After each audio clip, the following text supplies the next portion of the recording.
Hey everyone, it's Michael from round number one. Today I want to discuss the 2025 Royal Rumble. While I correctly predicted Cody would retain his WWE Championship against Kevin Owens, the 2025 Royal Rumble was a whirlwind of unexpected outcomes.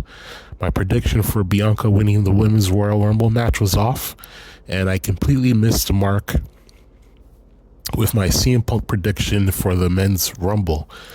The biggest surprise, Jey Uso's victory in the Men's Royal Rumble, was a twist that left us all on the edge of our seats. 2025 has been a roller coaster of surprises, defying fans' expectations and opening up a world of possibilities for our favorite characters and potential new storylines. This unpredictability keeps us all hopeful and excited for what's to come. What do I think about Jey Uso winning the Royal Rumble? I often leave out many of my opinions when recording my weekly uploads for this channel, and I'm upset that I didn't discuss my thoughts on Gunther versus Jey Uso from Saturday night's main event on NBC last week. I wanted Jey Uso to win the World Heavyweight title at that event. However, it became apparent after watching the Rumble last night that it would be even more exciting for Jey Uso to win the Royal Rumble and challenge the World Heavyweight Champion at WrestleMania 41. His victory opens up many possibilities, from a potential triple threat match to a showdown with Cody Rhodes and his undisputed WWE Championship in the main event of WrestleMania 41. As for whether Jey Uso will win the World Heavyweight title at WrestleMania 41, I want to say yes, but as I mentioned, this year has defied fan expectations. John Cena could win the upcoming Elimination Chamber PLE and decide to go after the World Heavyweight title. If that happens, Jey could find himself in the triple threat match at WrestleMania 41, giving him a 25% chance of winning instead of a 50% chance since he won the Royal Rumble. Jey might also decline that scenario and instead go after Cody Rhodes for his undisputed WWE Championship in the main event of WrestleMania 41. This uncertainty and the need for more straightforward storytelling in the tag team division keeps us all engaged and involved in the narrative. This could open up thrilling possibilities for the future storylines of Rhodes, Jey, Reigns, Rollins, Punk, and others. We could end up with a 2-day WrestleMania 41 with a new WWE champion being crowned daily. For those who doubt Jey Uso, your skepticism isn't unfounded. Jey Uso has struggled to cut promos, but we'll see if he can improve. His popular catchphrase, "Yeet," has won over many fans and boosted merchandise sales, likely playing a significant role in his main event push despite his lack of prior main event success. Even his match at WrestleMania against his twin brother Jimmy, a main event, ended in a loss and was relatively uneventful, so much that it made me felt very sleepy. However, we must put these doubts aside because Jey Uso is now truly main event Jey Uso. With his victory at the Royal Rumble, he has earned the right to main event WrestleMania 41. On the women's side, the women put together an enjoyable Royal Rumble match that had me hoping I wouldn't need to use the washroom or answer the door to miss a second of this action.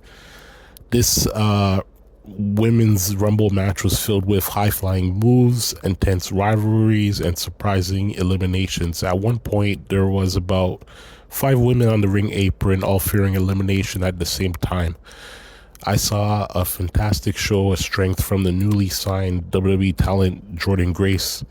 In the end, Charlotte Flair won, with Roxanne Perez from NXT being the runner-up. Charlotte hasn't decided which championship she wants to challenge for at WrestleMania.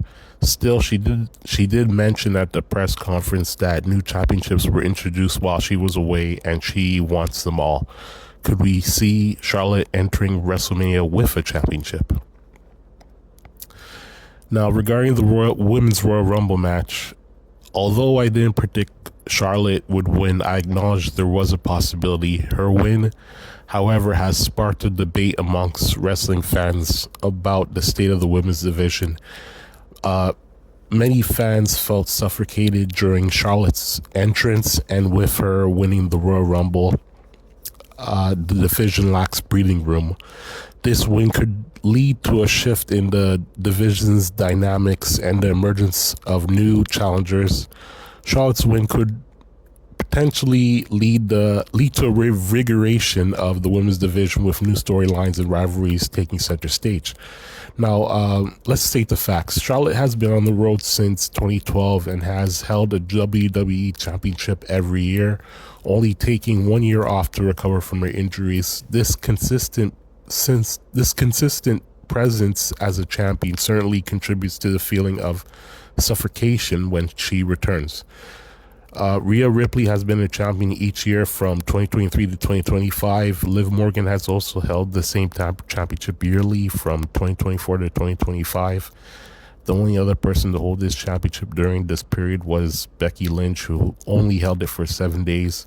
While Rhea and Liv's feud has added to the tension in the women's division on Raw, the rivalry has left no other women with the opportunity to challenge for the Women's World Championship. It's puzzling why more competitors weren't getting opportunities for the Women's United States or the Women's Intercontinental Championship when we had week-long tournaments to crown the inaugural champions. Additionally, we haven't seen any recent defenses of the Intercontinental Championship. This lack of opportunity concerns the WWE's women's division, a problem that the WWE must address. Finally, there was the WWE Tag Team Championship match, which I wasn't particularly interested in.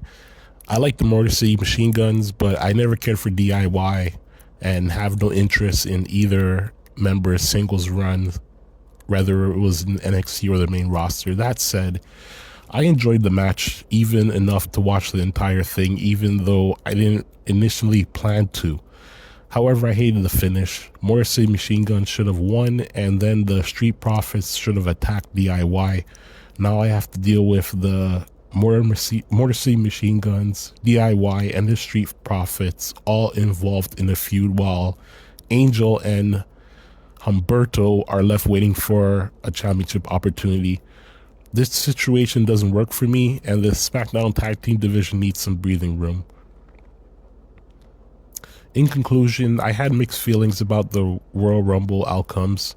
Cody's victory sets the stage for an intriguing build-up to WrestleMania 41, especially with the potential confrontation between Orton and Owens, particularly after Sami Zayn's involvement in the ladder match.